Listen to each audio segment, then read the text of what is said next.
I'm back.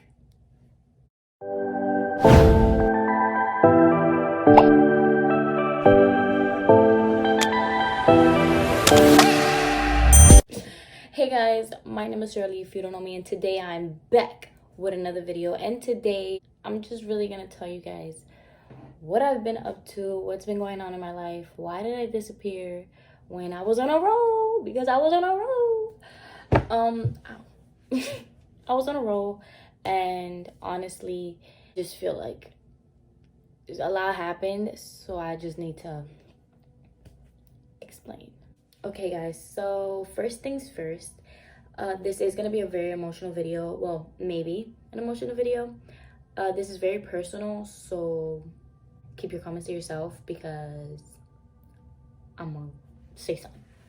The point is, I'm very emotional. I'm gonna try my best not to cry. If you see me joking around and making jokes, this is the way I try to maneuver when a serious situation is. I try to just joke around, laugh at it. So April 14th, 2020, that is the day that my stepmom passed away. She passed from a heart attack. It was not from COVID, because I know like a lot of people probably think it was, but it was not from COVID, y'all. So it started, she had pains in her chest. She always said that it felt like pressure in her chest. One night she had really bad pains. I was with her, me and my dad. They were about to go to bed because she felt a little better, but I let her know that if anything she could come to me, let me know, and I'll take care of her. I'm usually up until God knows what time. And so one time I got a text and she's like, oh, like that she didn't feel good. So I went to the room and told her to come into my room. She comes to my room, tried to make her feel better, but the pains were not going away. So she just said, oh, I think we're gonna have to call the 911. So I go wake up my dad and I said, yo, she says she wants to call 911. She doesn't feel good. He comes, we call 911. They come, they didn't have the heart monitor, whatever the case may be. And I'm the type that I do my research about everything, about how I'm feeling, what's going on with my body. So when I go to the doctor, they check me up first, and then I say, hey, can it be this, before they give me the results. It was like, yeah, actually this and this. So I've always been kind of right when it comes to that. And so I did my own research, and it was a cardinal artery disease, meaning that her artery was clogged and the blood wasn't flowing to her heart, meaning her heart wasn't getting enough oxygen, etc. So I told the ambulance once they got here about it, and it was like, a key, where you at, Dr. Google? Suck my dick, because this could have been, it could have helped. It could have helped, I feel. And so they gave her the option whether she wants to go to the doctor or she wants to wait out a little bit. So she waited out a little bit because she was very scared of COVID-19. This was at the beginning of COVID. The hospitals was filled. She didn't even know if she was actually going to get treated because people were going in the hospital dying and they were not even getting checked. Like, it was really bad.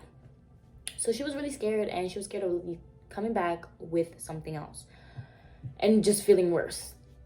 And so she just stood here. We waited out a little bit. Then I remember on April 14th, I woke up like around 1 or something to go get her some medicine because she had finally been able to get in contact with the doctor. And he just gave her ibuprofen. Ridiculous.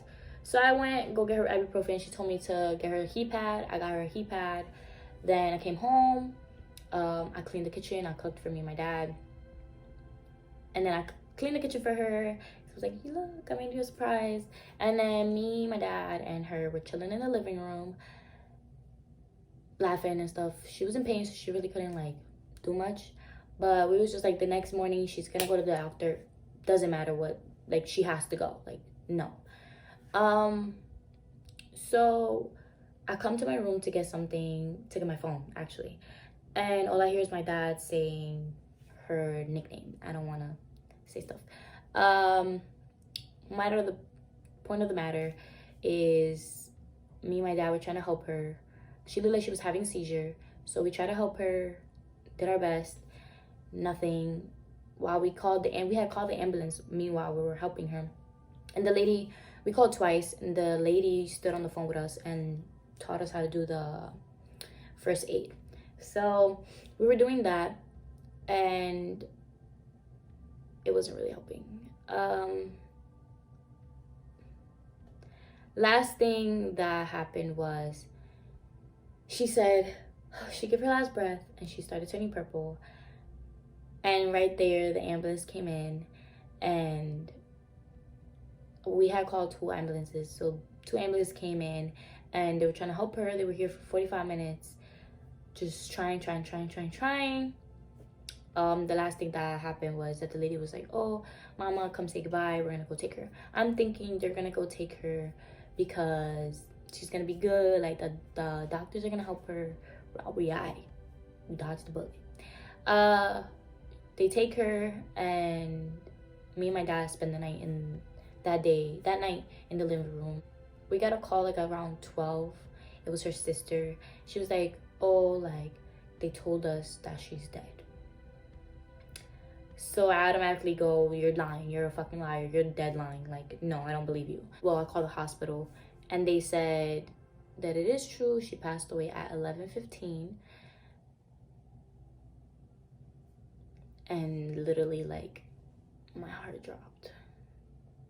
My heart literally dropped. Never lost anybody. Nothing. It was just a very traumatic experience. I'm still dealing with it. But that was the main boom in my life of 2020, at least. Then after that, since I've never lost anybody, learning new coping mechanisms. And at first I was just distracting myself. So I was going out all the time. I was doing this all the time. But I was working too. And yeah, it was just a lot going on.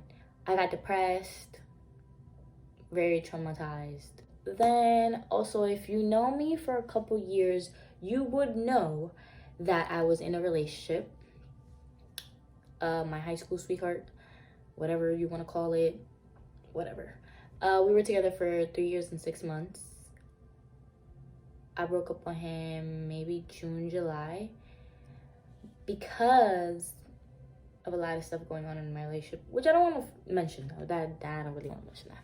But a lot of stuff that happened in that relationship wasn't really good. It was a really toxic relationship both ways. It was not a lot of communication, nothing. And I was going through what I was going through. I didn't want to deal with nobody at all. I lost contact with, like, I was pushing my family away. I was pushing my friends away. Everybody that knew me beforehand, I just pushed away. I met a whole new group of people. I'm still friends with now. I'm still friends with my old friends too. Just saying. School came around, which actually that spring, that spring I did really, really well in school. So woo woo, because in fall 2019 I did not do that so well because I was going through something over there too. I'm always going through something, y'all. Don't understand. I was going through something there. I didn't do as good in school. I didn't do as good in school. And so spring I did really, really good. I got my GPA to 3.4, 3.5, 3.6. One of those. 3.4, 3.5, 3.6. One of those. I gotta check, y'all. But this fall, I went to school for half of the semester. My old computer broke on me while I was in school. We were going online school, by the way. I wasn't able to get a computer until I got paid. And I tried to go back to school, try to do my stuff. Didn't work out because I was completely lost. I can't do this online thing. It's not working out for me. But I am going to try spring. I tried. It didn't work out. So I just ended up dropping all my classes so it doesn't affect my GPA. And, well, withdrawing from my classes. And reapplying for next semester. So that's that. And now I just have certain responsibilities I need to do, take care of. And yeah, that's what I've been up to. And we have come to the end of my video. I hope you guys liked this video. If you did, give it a big thumbs up. Comment down below what kind of content do you want to see on my page, what videos you want me to do, anything. Literally any ideas will be amazing. Just comment down below about it or hit me up on my social medias. Don't forget to add me on Snapchat, Instagram, and TikTok, because again, your girl be on. Let me get it started. Bitch, I got no. Oh, get the bar. Make sure you follow that. Also, guys, if you're new, subscribe.